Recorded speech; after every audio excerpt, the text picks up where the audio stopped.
Welcome to Brave New Bookshelf, a podcast that explores the fascinating intersection of AI and authorship. Join hosts Steph and Danica Favorite as they dive into thought-provoking discussions, debunk myths, and highlight the transformative role of AI in the publishing industry.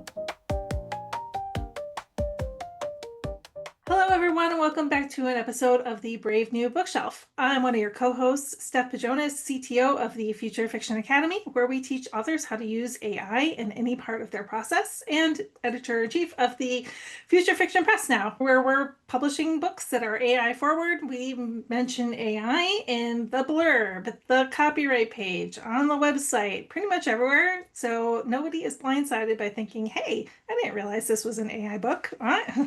We don't do that at Future Fiction Press. We're showing people how the books can be made and they can go out there and people can love them and read them and have a great time with them. So I love doing that. I'm working really hard on getting more stuff onto the website for Future Fiction Press, and that is fun for me. I love coding with Claude. Claude and I are best buds when it comes to clodding. When it comes to coding, yes. I like that it's clotting, though. I think it is clotting now. Clotting, yeah. I think we should leave that in the transcript because that was a mess up that I think works well. We're having a good time. Claude and me coding, so we're clotting. All right, so I'm doing all the work, as is Danica, my wonderful co-host. How are you doing today? I am doing great. For those of you who don't know me, I am Danica Favorite. I am the community manager at Publish Drive, where we help authors at every stage of their journey, from getting their book formatted, their book metadata done, and getting their books out to the widest markets possible, and then splitting royalties once that book is published. So between us and Steph, we really do have authors covered at every stage of the author journey. And okay, I'm going to make an announcement.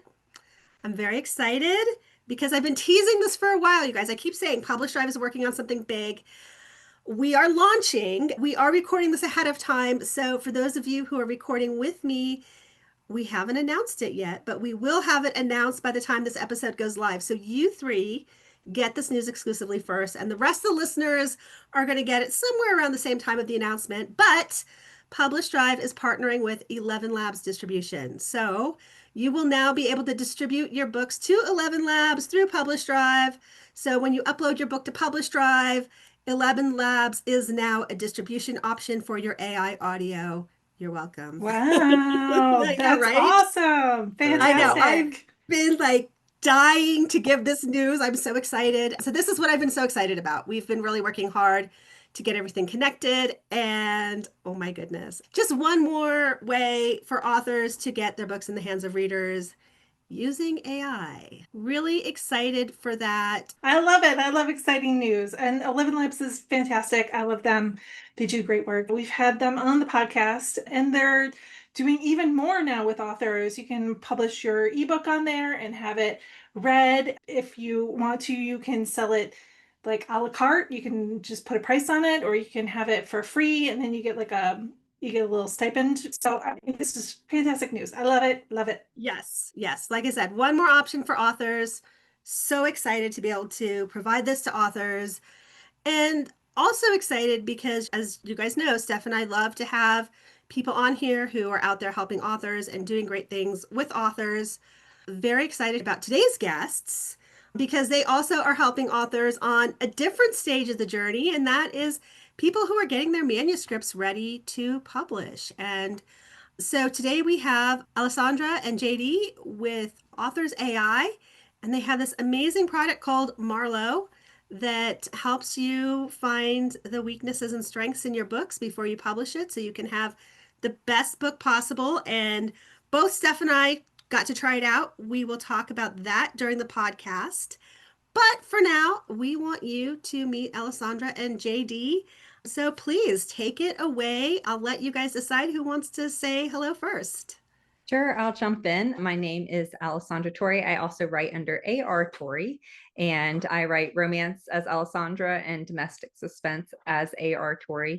In addition to writing, I'm also the CEO and one of the co-founders of Authors AI. I'm joined today by my fabulous fellow co-founder, JD Lasica. I'll let him introduce himself in a moment. And just a quick summary of Authors AI and our company. As Danica mentioned, Marlowe is our AI, which is trained on best-selling novels and really has a deep understanding of the tweaks and changes that you can make in a book to take it from a poor book or an average book and bring it towards that bestseller ideal. So that is Marlowe's focus, and what we've been working on Marlowe for over 5 years. We have a team of data scientists, and Authors AI was founded by authors, and we have over 100 founding authors. That really is our foundation and what we grew from. I'll let JD introduce himself. Yeah, hi, I'm JD Lasica. I am a high-tech thriller author, right? So I've got 4 of those high-tech thrillers out there. Co-founder of Authors AI. We actually started officially on January 1st, 2020, back when nobody even heard of AI in terms of fiction or writing, right? We're one of the OGs in the space. I'm coming to you from the southern headquarters of Authors AI here in Dorado, Puerto Rico. This is not a fake background. For those who are seeing the video, I hear from a lot of people, what is the dream? And the dream is like writing your book at beachside. So that's what I'm doing here. Just living the dream. And it's a pleasure to be with you both today. Well, I want to be living the dream on the beach as well. So then getting on the plane and come join you. But I was really excited to hear that you guys were really at the forefront of this in January 2020. What was it? Was it a technology that you saw that really made you think that this was what the market needed? Tell me a little bit about how you guys came about this. Do you want me to take this, JD?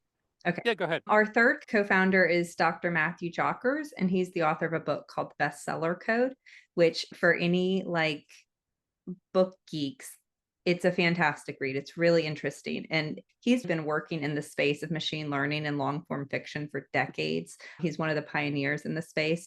So he's been analyzing the data of novels for, again, decades. And he co-wrote and published a book called The Bestseller Code, which really dove into what are the patterns that we see in best-selling novels and what is that thing that differentiates. Why is one book beloved by readers? You can't stop reading it and you inhale the whole thing. And another book you decide to set down, or you just don't really remember it after you finish it.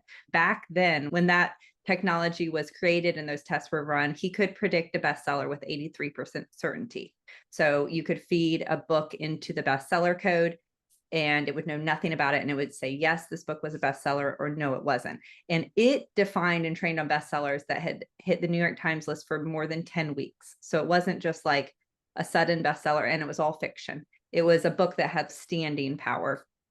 And so now if we were to create a similar bestsellerometer, we believe it'd be more 95, 96% certainty. Dr. Matthew Jockers was our co-founder. So he created the original Marlowe back in 2020. This was before we had ChatGPT. This is before AI was a hot topic and very divided in terms of opinion. And that was the initial Marlowe that we released. And it was focused on saying, okay, we know that these patterns exist. And he had a lot of authors say, I want to know how my book stacks up. Knowing that these patterns lead to a best-selling novel, how does my book compare? And that was what the original Marlowe was built for and has now grown in leaps and bounds. But that's the goal now, to take a manuscript and to say, how close is this to the bestseller standard? And in what ways could I improve my book to make it more appealing to readers or more similar in DNA to a bestseller? Okay, I do have that book and I devoured it. I read it actually a couple of times and so I'm like, oh my goodness, this is so cool. So I was sitting here book geeking out over the idea that this is based off of the principles from the Bestseller Code because I thought it was a great book. Hopefully we'll get that in the show notes as well because I do think it was a really good, helpful book. But how great is it that you can put your book into a system and get that data as opposed to having to manually tear apart what's happening in the book and all of that. So that to me is fantastic. So let's go into this idea of AI in publishing. So what was your approach to bringing AI into the process and where you feel like that has had a great role in publishing? Yeah, so Our answer to that has changed in the last 5 or 6 years as technology has evolved, right? But our focus has always been on two things, on how can we look at a manuscript and understand its current potential, its expected potential if you improved it, and how would that help both publishers and authors? Because you also have this problem with publishing where you have huge slush piles and great manuscripts that go undiscovered.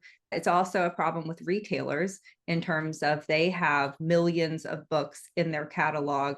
And how do we surface great books so readers can find them? How do great books not get lost? So it's a combination problem of recognizing the potential and how to improve an unpublished manuscript. And then once a book is published, how can we connect it with readers who will like that? And it's not just surfacing great books, it's also understanding the unique DNA of every book and a reader's DNA profile for reading, and how can we connect that? So that's something that Marlowe, we don't have it available as a publicly available technology, but that is an ability that Marlowe has.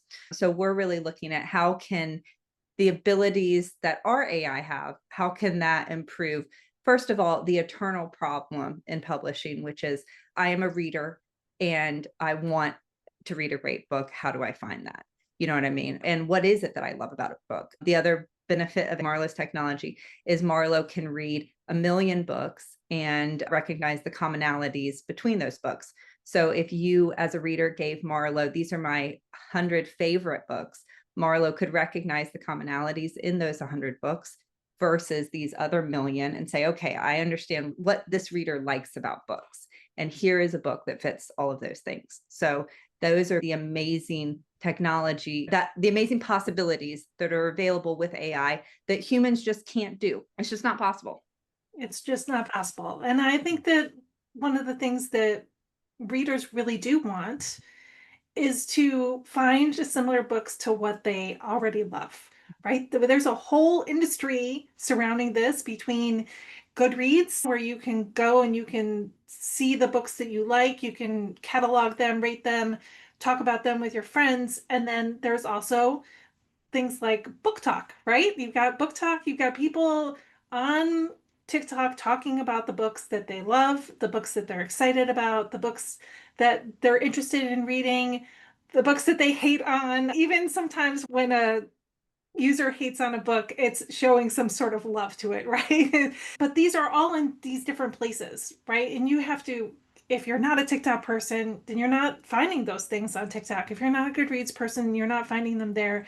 Sometimes you are only seeing what's given to you on an Amazon product page or whatever it may be. So I'm hoping that when AI really starts to roll out, as it's now coming out of the early adopter phase and into the early majority phase, that it will start helping us find those books we want to read. And I feel like you've already kind of got that with Marlowe, and you can possibly roll it out and make it a little bit bigger for more people to come and check out. I'm excited about that. Let me add a couple of things there. One is I totally agree. I think Amazon is becoming less and less useful for useful, spot on book recommendations. So we decided as a company to focus on just one or two quick things, because we can do a million different things with AI, right?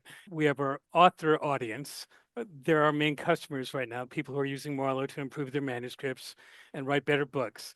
We have Marlowe Recommends, which we're rolling out over time, which is more of a reader and publisher facing model where publishers can use it for a variety of different things that Alessandra can explain, but readers can also find like their next great read, right? So Marlowe is able to do all this, and it is probably worth mentioning that we get a lot of blowback from people who don't really understand how AI works or how we work as a company. We do everything by the book. So we're 100% legal. Everything in our corpus is purchased or acquired from licensed by the publishing houses. And we don't train on any manuscripts that are submitted over the transom when Marlowe does its analysis. So all the kind of concerns people have about privacy and about rights and undercutting the existing book industry model and cutting authors out of the equation, we want to make sure authors are at the center of the equation for all of this. We actually decided as a company not to just write a tool like pseudo-write. where the platform and the software writes the book for you. We don't have any judgment about people who do that, and authors come in all flavors, and everybody uses AI in different ways. So we're mostly focused on giving you feedback that's actionable, that you can decide what bits and pieces from the author dashboard that you want to act on, and then how to integrate that into your novel. Yeah, I love that. And I definitely want to hear how that all works because, like I mentioned in the intro, Steph and I both got to try it out. And I'm really excited because I will say I've put this book through a lot of the analysis tools. I hate to like play favorites here, but this has been my favorite set of results. I'll be interested to see where Steph falls on this. But before we got on the recording, Steph was like, "Ooh, would you use it on?" And so you all have heard me talk about the series of novellas that I've written that I want to expand and turn into an actual series and connect them as opposed to these group of standalone novellas. And I haven't figured out how to do it. And I know I need to lengthen the books and yada, yada, yada. You've all heard this. But what I realized when I did this is, first of all, when it went through the Marlowe thing, I was in the writer self-doubt phase of, oh my gosh, is this really a good book? And first of all, Marlowe said it was a good book. Um, I always like that affirmation, but also I really felt like the critique of my book was actually actionable. It was interesting because in some of the pieces where it talks about where you got your information, you talked about things like James Scott Bell, which I know Steph and I both are a huge fan of James Scott Bell and his work and his writing and how he teaches author about structure. And so I liked that you were using as a resource known structure systems and known author teachers. And so, actually, after doing this analysis with Marlowe of this novella, I feel really confident in, okay, I know actually what's wrong and it's actionable, not like some of the other reports I've run on it from other companies. I'm like, okay, cool, but what do I do? But I really felt like there were some really great suggestions on particularly my hero, because I have heard that people didn't really connect with him, but no one would tell me why. And Marlowe actually explained what was wrong with him. Not that there's anything wrong with him because he's obviously the hero. But it was good because I felt like what I was getting was actionable enough that I know now what to do with this book. At least for the book itself, I still have to figure out how to put it in the series. But I really appreciated that. So I'll let Steph like talk about her experience, but then I would love for you guys to walk us through what Marlowe actually does and what that workflow is, because I thought it was great. I really enjoyed my experience. For anyone listening, just a 1-minute summary so that y'all know what they're discussing. So Marlowe is like a developmental editor. So they have uploaded their manuscript, and in about 15 minutes, they have gotten this big report that has a lot of different tabs, and it talks about characters and point of views, but it very much is, it's not a line editor. It's very much kind of developmental editor level feedback. Yeah, Yep. that is a great, that is a great thing to point out. It wasn't like this line, fix this line. It really was like this overview of each little piece like a developmental editor would give. And I think that is, I really loved that. Yeah, I put mine through today as well. I wanted to give it a book that I already had written and published, and I know all of its shortcomings already, right? Because I wanted to see like how accurate it is and how well it did. And it did. It nailed all the things that are wrong with that book. It's a great book and I do love it and it's one of my favorites, but I know that there are some issues with the muddy middle in the middle, but it pointed out all of the different things that I could find and improve. I loved like there were character analysis, there were analysis of like my setting and my world building, which was great. It had positives and negatives as well. So that's always very helpful because sometimes when you're using some of these large language models, you can say, give me a critique of the book, but AI tends to be a yes man, like very positive almost always. You have a lot of trouble like coaxing it to actually give you negatives. And we also run into the problem sometimes where we ask it very vociferously to give us the negatives to things and it will invent them instead of actually really drilling down into them. So there are issues with using AI as a developmental editor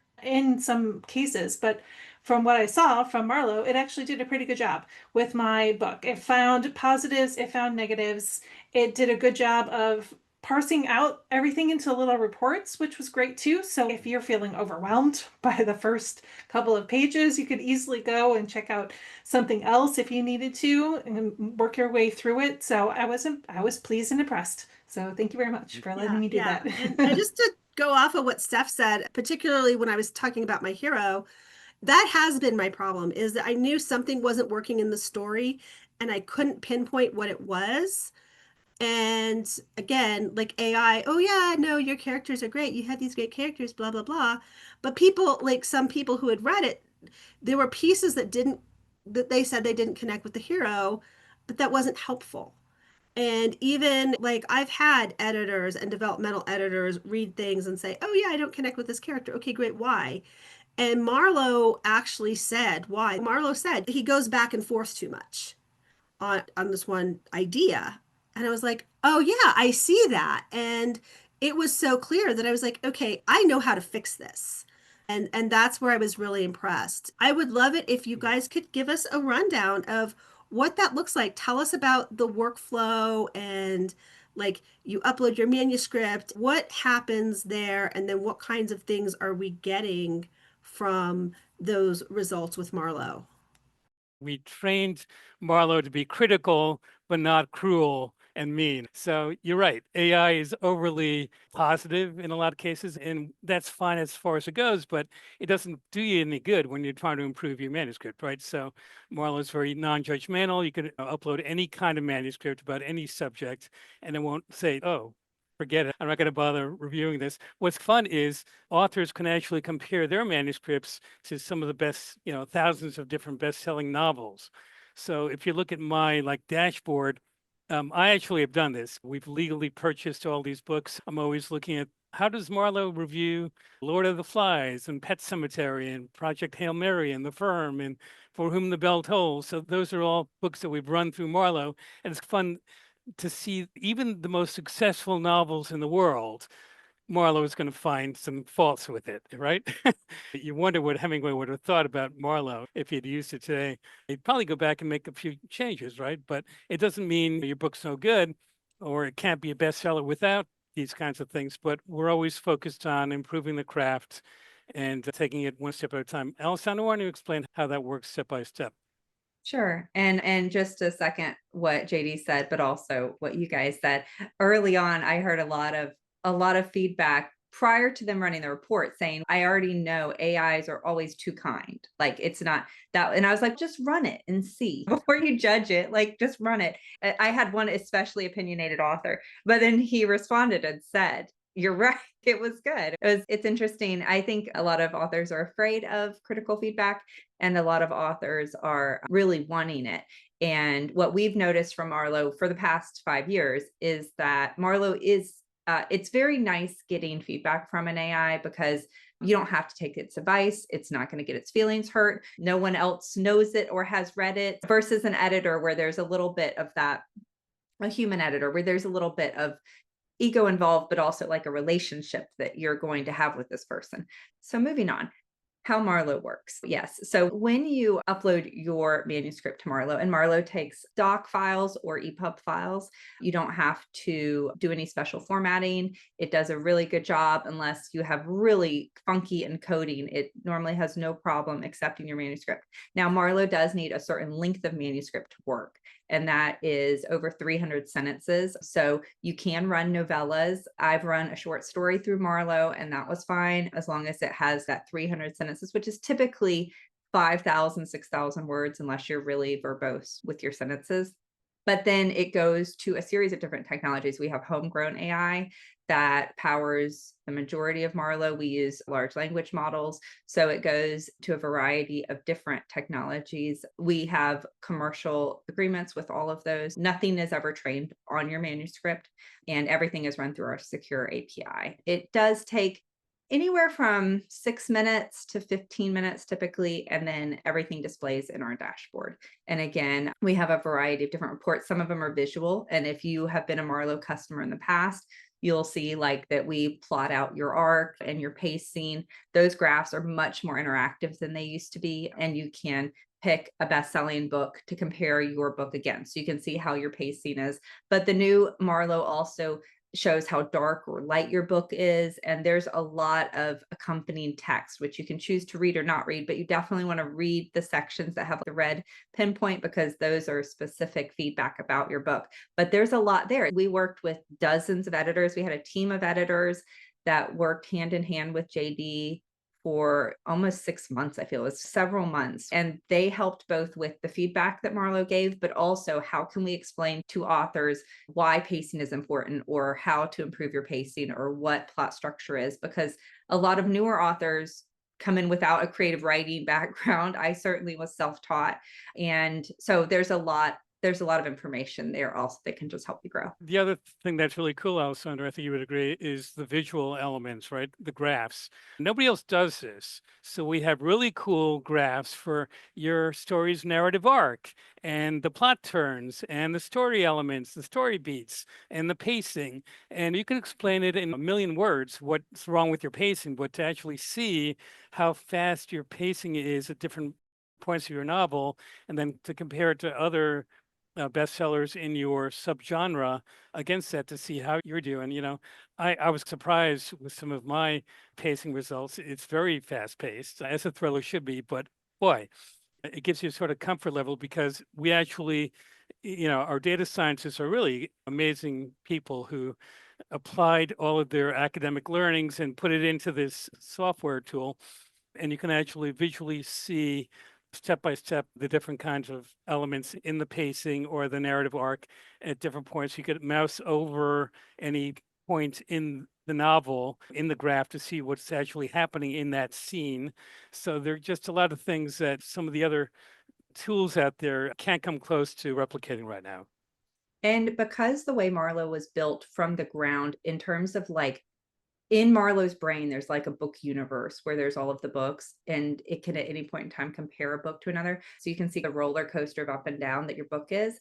But it's interesting, like JD's roller coaster, his lowest point will still be faster paced than Eat, Pray, Love's highest point, maybe not exactly, but he could be able to tell. He could put in Eat, Pray, Love, and he'd be able to see not only his own undulations, I don't know if that's the right word, up and down, but also then where that is and compared to another. So it's sometimes interesting to see two books and how much kind of they interact with each other. I love the fact that I opened it up and I started going through the report, right? And there does come a point when you're working with data like this where you have to remember that you're the human in charge, right? You're still always going to be the human in charge. It's going to give you lots of great advice and lots of good feedback, but then you still have to make those decisions. I like the fact that you give direction and you point things out,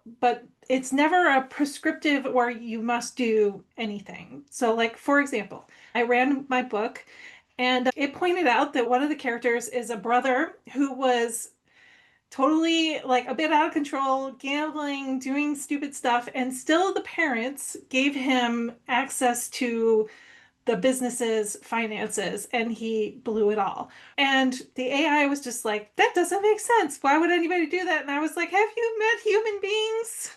They make the worst decisions about things, especially about family. You're still giving people opportunities that you want to see them grow, and they'll still let you down because that is human nature, right? So I was like, even though the AI told me you should probably change that, I was like, no, I'm not going to change that because that is a human thing, right? We're not going to change that. That is actually a part of the story, is understanding when to keep your faith in people and when to cut them off, right? So it was like, that's part of the theme of the story. But I, as the human, I saw that and I said, nope, I'm not going to make that change because I know that is something that the AI is not necessarily understanding because it's not a human being, but it can see that in the story, it might have made sense to not give the brother access to all the financial records, but that is not what happened. So I love the fact that there is plenty of room in there to see the things that maybe an outsider or an outside AI would see and know that, yeah, that might have been a problem, but I'm banking on human nature here and I'm not going to change that. So I'm sure Danica got something probably fairly similar in her report about hers. I did. And it's interesting that you say that because I had two interesting experiences with that. One of them is so there was a scene where these boys came in and did some vandalizing, and that was like part of the situation in the book.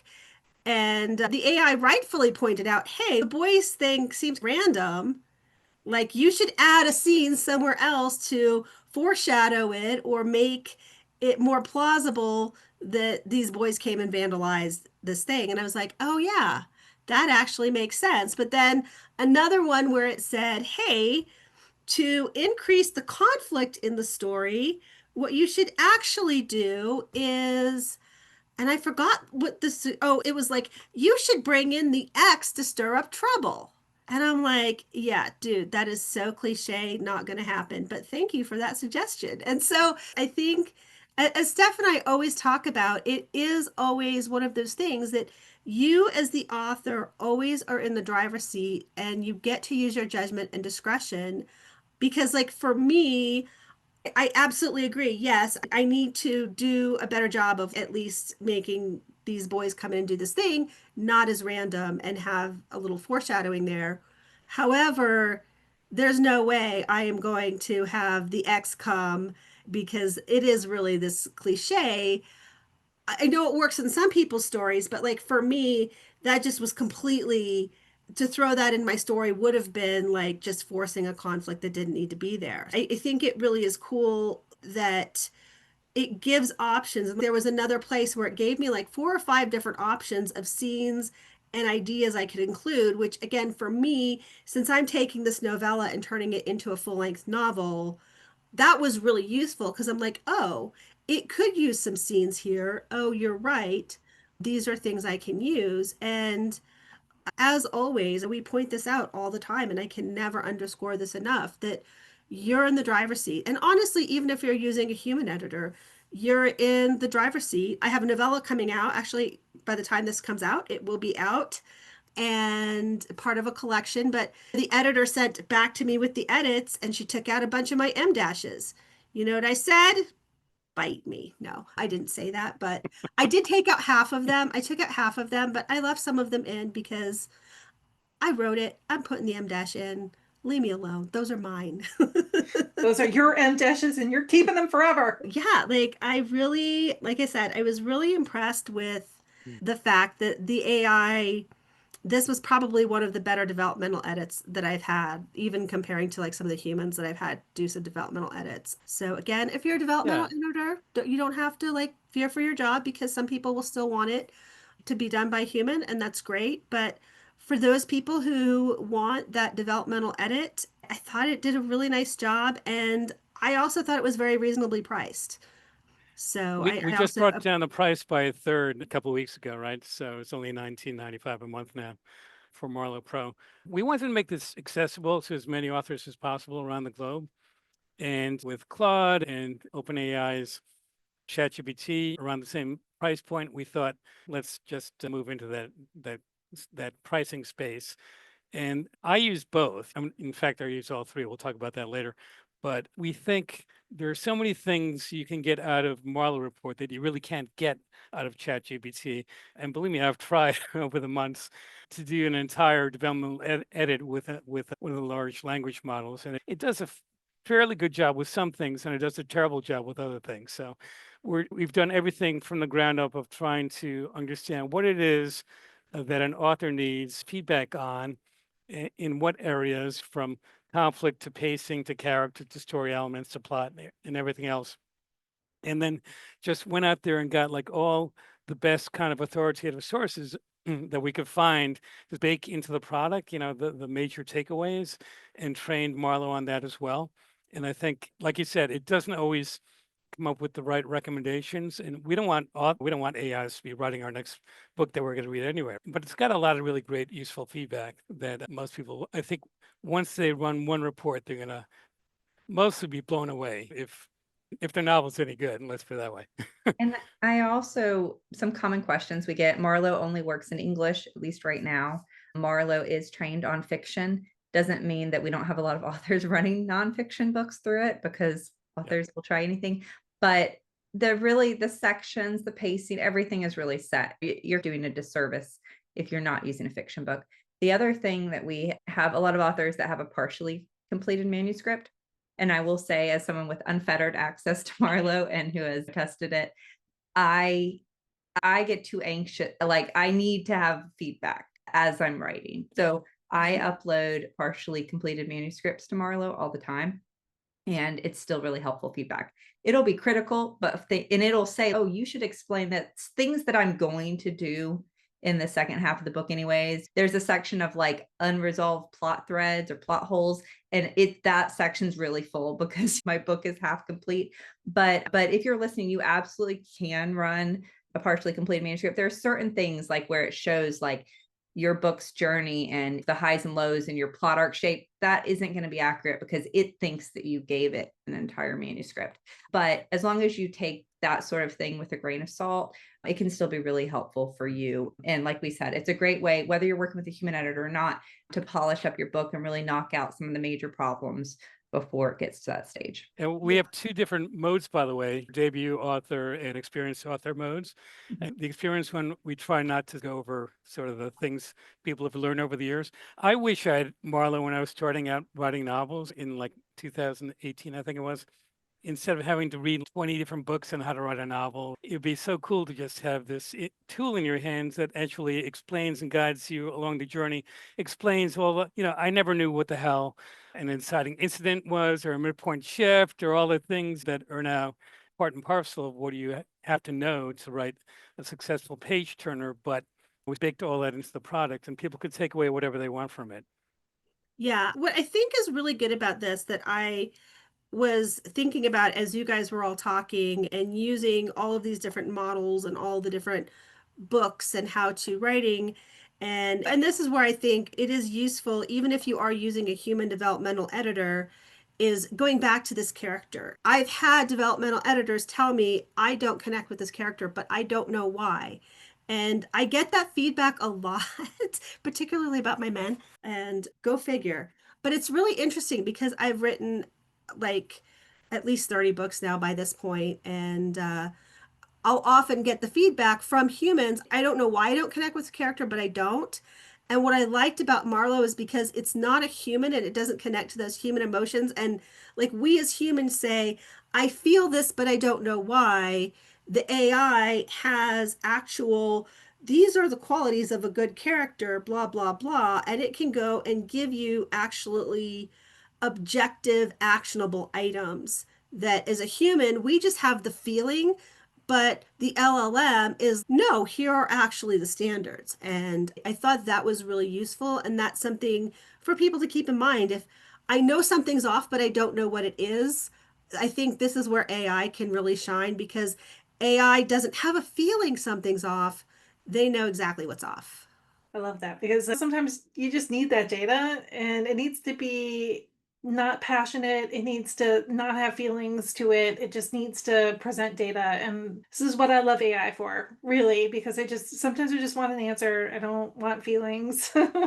Feelings are tough. Yeah, we all come into a book with biases. Yes. I like certain types of books. Everyone likes certain types of books and doesn't like certain types of books. And even like me and JD could both like, I don't know, action thrillers, but we're going to be drawn to different types of main characters and situations. And there are so many readers that don't like to read about certain things, or that have had events happen in their past that caused them to be biased in some way. So it's why you don't want your early beta readers, when we all have no money and we don't have anyone to hire, and it's your like great Aunt Susie, and she's like, this book has way too much sex, versus another reader who's, give me more. That's what is nice about Marlowe. It doesn't have a favorite genre. Marlowe knows all genres and what works for that genre specifically, which is really nice. Yeah, it's a data But- comparison, not a feeling comparison. So Right. I think that's really important. And by the way, it took us like 14 months to develop this. We have developers in Sri Lanka and Bozeman, Montana, believe it or not, working together on all Yeah, we have this. a And lot of Bozeman. it took a long time to put this together, but it also gave us time to figure out like the right wording here and there. Instead of having a section on screw ups, right? It's points of concern, things like that. We're trying to be as diplomatic as possible and encouraging and holding the hand of beginning authors as much as possible. Yeah, I think that's really useful and it's a great tool. So let's talk about, I know JD, you said you've got a couple of favorite AI tools out there. So what are some of the other AI tools you guys like? Like I said, I think I'm definitely a fan of Marlowe. I have a few more books I'm definitely going to be running through it. I appreciate that. And I would love to hear, are there other AI tools that you guys use or recommend or really enjoy with your process? I know JD, you said you do a couple of things besides Marlowe with some of those developmental edits for your own work. I'll mention a couple of quick things. They're probably familiar to some of them, maybe not all of your listeners. One is certainly I've used Gemini, I've used ChatGPT, I've used Claude. I still like Claude best for writing and for editing and for pointing out things, outlining scene prompts, ideas like that.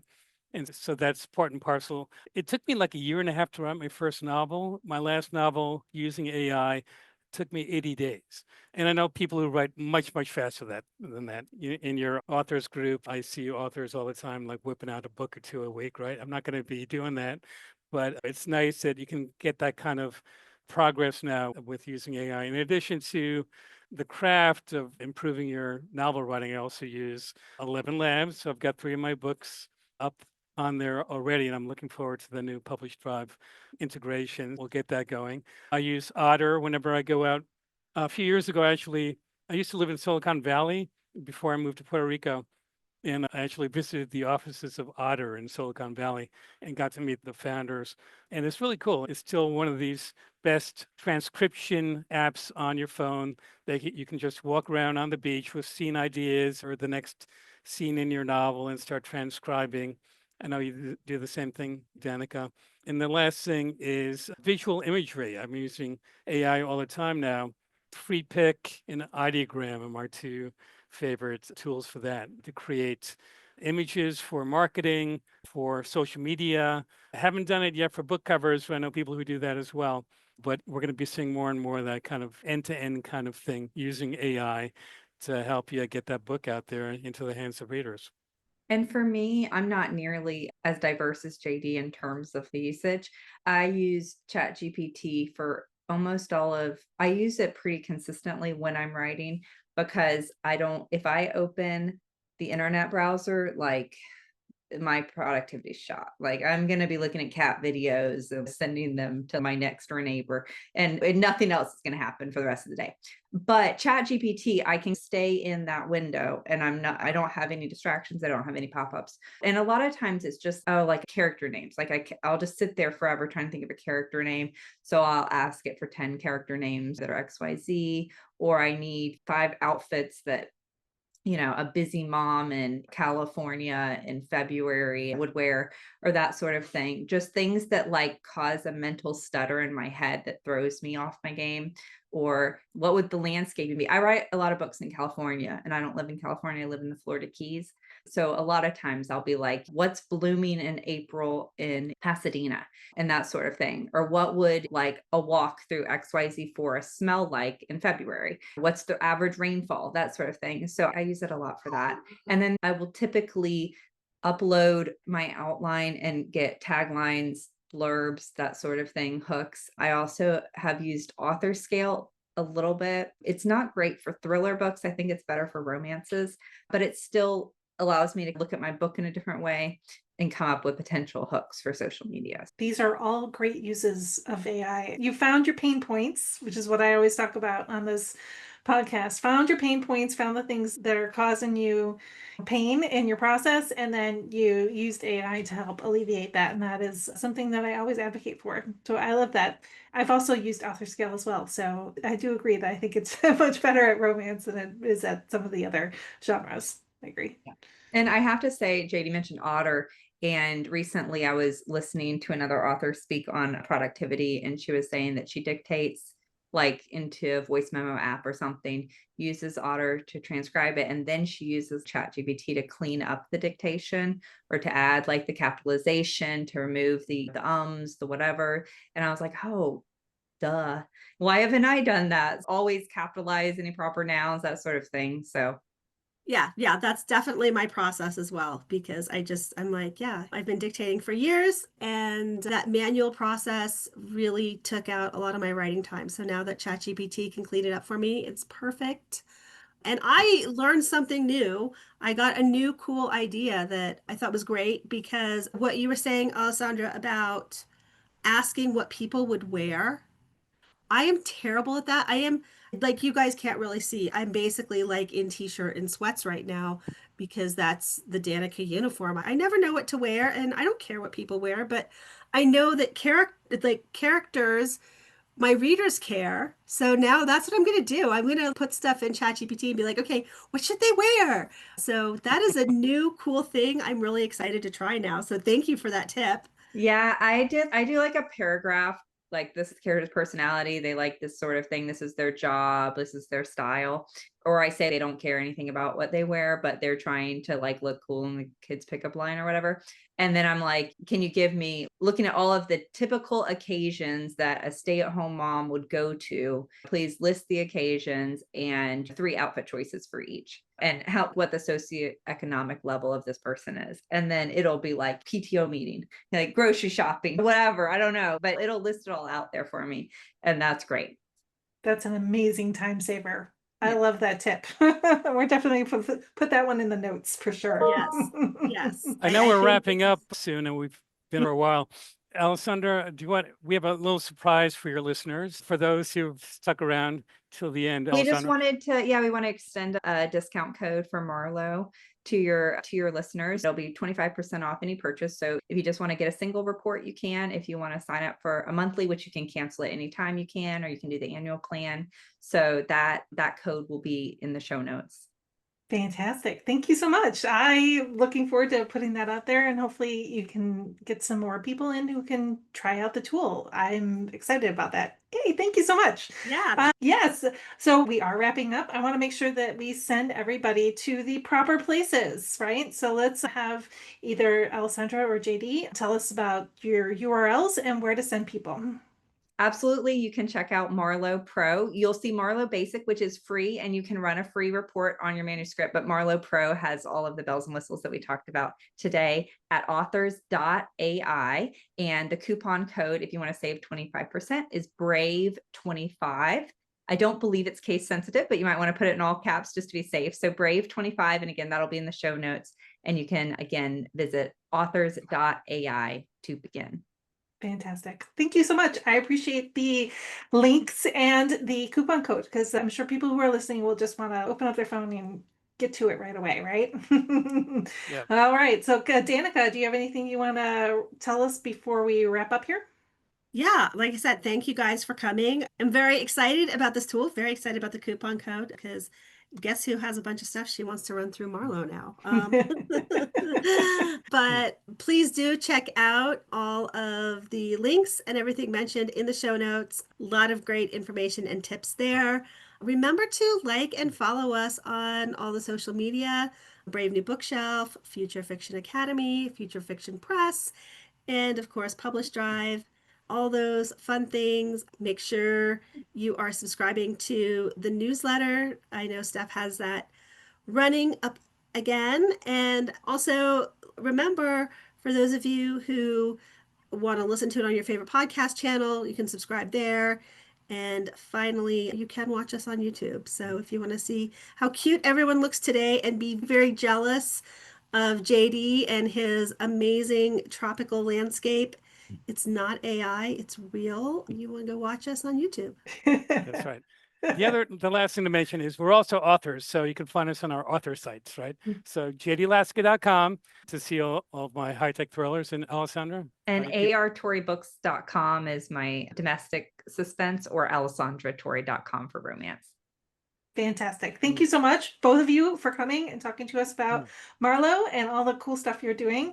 For everybody who's listening, and Danica said, like and subscribe. Find us at bravenewbookshelf.com. Come check out the show notes for this episode. We'll be sure to put all the links and the coupon code in there for you all. And so until next time, we're going to say goodbye, and we'll see you in the next episode. Okay, bye. Bye. Thanks for joining us on the Brave New Bookshelf. Be sure to like and subscribe to us on YouTube and your favorite podcast app. You can also visit us at bravenewbookshelf.com, sign up for our newsletter, and get all the show notes.